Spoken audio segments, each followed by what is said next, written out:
नरेंद्र मोदी तो कह चुके हैं कि मुस्लिम औरतें ज्यादा बच्चे पैदा करती हैं और मोहन भागवत बोल रहे हैं कि अब देश की जनता को 3 बच्चे पैदा करना चाहिए।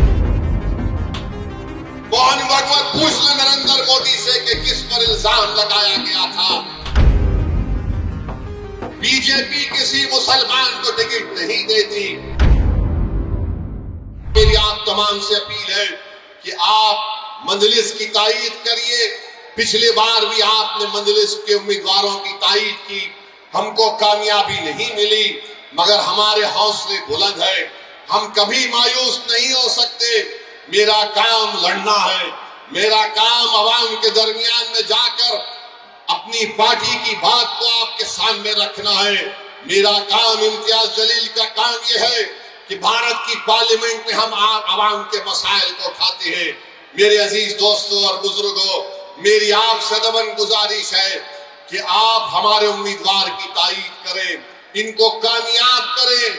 अरे आप अगर इनको कामयाब करेंगे तो यकीन मानिए ये जो बच्चे हमारे लोग जेलों में सड़ रहे हैं, जिनकी जवानियां खत्म हो चुकी हैं, जिनके माँ बाप उनकी आंखें तड़प रही हैं अपने बच्चों को देखने के लिए, जिसकी माँ तड़प रही है, जिसका ज़ईफ बाप तड़प रहा है, आपसे मेरी गुजारिश है कि एक एक वोट का इस्तेमाल करिए।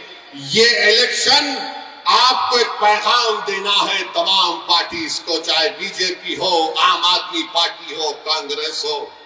आपको पैगाम अपने वोट से देना है कि देखो हम अभी जिंदा हैं यहाँ पर, हम अपने बेटों को, अपने भाइयों को नहीं भूले, हम अपने वजूद का एहसास दिलाएंगे। हम मुस्तफाबाद के विकास के लिए मजलिस को वोट दीजिए, आप देखेंगे सब दौड़ दौड़ कर आएंगे।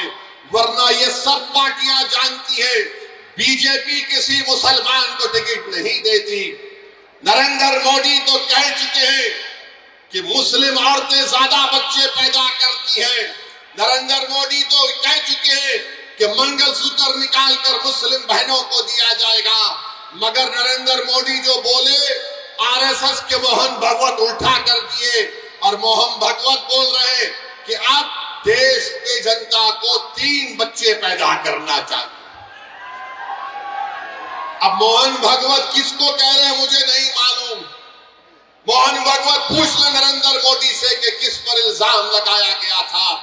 मगर मेरे अजीज दोस्तों और बुजुर्गों, इन तमाम चीजों का अगर हम जमहूरी तरीके से जवाब देना चाहते हैं तो मेरी आपसे गुजारिश है कि मजलिस के पतन के निशान पर आप बटन दबाकर अपने वोट का इस्तेमाल करिए।